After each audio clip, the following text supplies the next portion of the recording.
Hi everyone, so I'm using a new camera at the moment. It's the EOS 80D from Canon, and I'm sorry if you can hear external noise, but I haven't gotten my mic fixed yet. I've discovered that since I got it, it actually was spoiled, so I'm waiting for the new shipment so that I can get a new product. But in any case, let's just move forward with this video, and I hope you guys just be patient with the quality and everything like that, because I'm still figuring out, and to be honest, I am really not a tech person. I will likely have to get help from my friends or my family and that kind of thing, but I'll just slowly play around with things. But I hope you like the quality. I'm trying to use like an autofocus kind of a system so that I don't have to keep reaching over to the camera. But enough rambling. Today I'll be doing another cushion review on a latest launch from CLIO.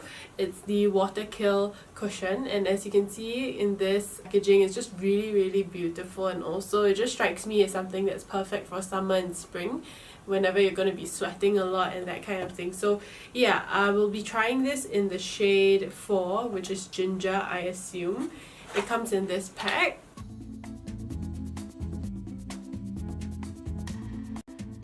The current condition of my skin at the moment is not doing too well. I mean, I do have a lot of like acne scars going on, and I've just cleansed my face, so this will just be how it performs on my skin type, which is generally oily with a very dehydrated surface, where I use a lot of acne intensive products. So basically a lot of my skin is pretty much dead due to the exfoliation, and a lot of dry patches are on the scarring because I'm trying to use chemical exfoliant as well. So yes, enough rambling, but this is how the cushion compact looks like.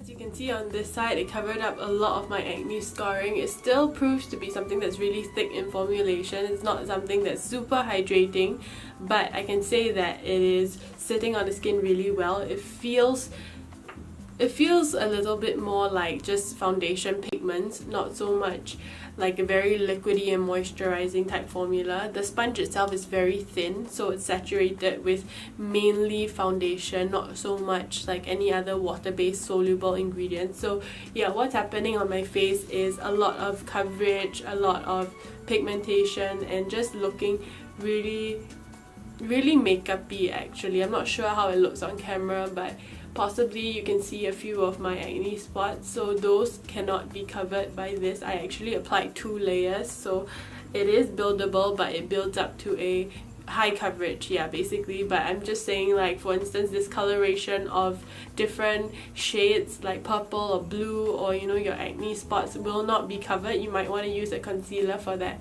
So yeah, this is how it looks with the product, and on this side is without the product.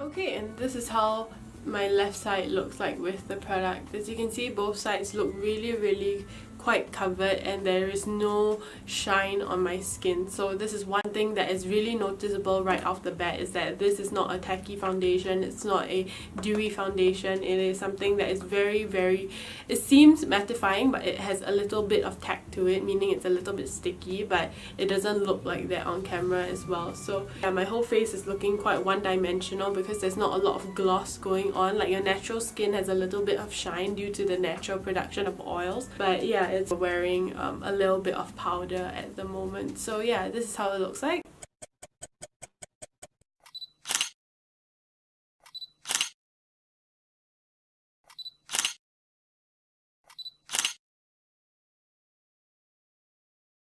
So that's how everything looks like for my morning check-in. I think that it's still performing really well. It feels a lot more matte than it did before, and yeah, it looks really non-glossy and non-tacky, so that's what I really like about it so far. But I find that this will not do well on dry skin whatsoever. You definitely have to incorporate a whole load of moisturizer before you apply this if you are super or severely dry skin. But for me, it feels alright. It doesn't feel like the most hydrating thing.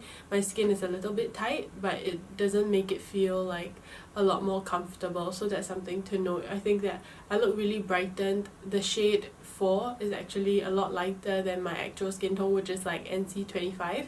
This is more like NC20 and NC15, around there. So yeah, if you're anything around that shade range, you might want to get something that is lighter. Or for me, if they do have a darker shade like a 5 or 6, I should have gotten that, but shade 4 is definitely a NC20. So yes, not much else to add. I'll just check back in at the end of my day.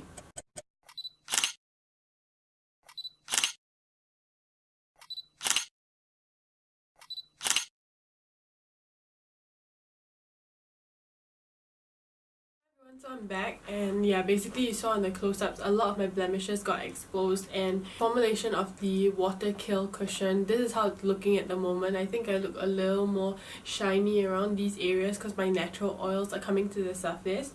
Another thing to note is that I did not set it with powder, so a lot of the areas around my nose where I rub my nose, a lot of the acne spots where I pick at, those slowly got exposed throughout the day, so it's not the most adhering to the skin. I find that this is a common mark of cushion foundations. They're not the most transfer proof, but then again, a lot of foundations are not transfer proof because, you know, the natural friction will just take off anything unless you're talking about like a permanent marker. But yeah, I'm really liking this so far. I think it's a lot better than the other CLIO cushions that I've tried. This is kind of one of my favorites. So yeah, if you guys want to see my other CLIO Kill cover, or you know, even just any other CLIO cushions or foundations, you can check out my playlist and I'll link it somewhere here in the boxes. But yeah, throughout I don't have anything else that is really starking to say. My natural oils, when they start to seep through, it makes my skin look a lot more natural. My dry spots don't look as dry anymore, but I don't think that's an attribution to the foundation. It's more so my skin type. So if you're really dry or in a dry climate, this will just escalate in terms of it's like, if it looks dry in the morning, it will just continue to look dry throughout the day. But if you're oily, it will start to look more skin-like and a lot more natural. So yeah, that's what I'm liking about this foundation, and for me, I will give it about a 8 out of 10 because this is surprisingly a lot more wearable than a lot of the other CLIO cushions. And yeah, it looks makeup-y, but throughout the day it will look a lot more natural. So yes, I have not much else to say, and if you guys enjoyed this video, do give it a thumbs up. Don't forget to subscribe and share it with your family and friends, and I'll see you guys in the next one. Bye!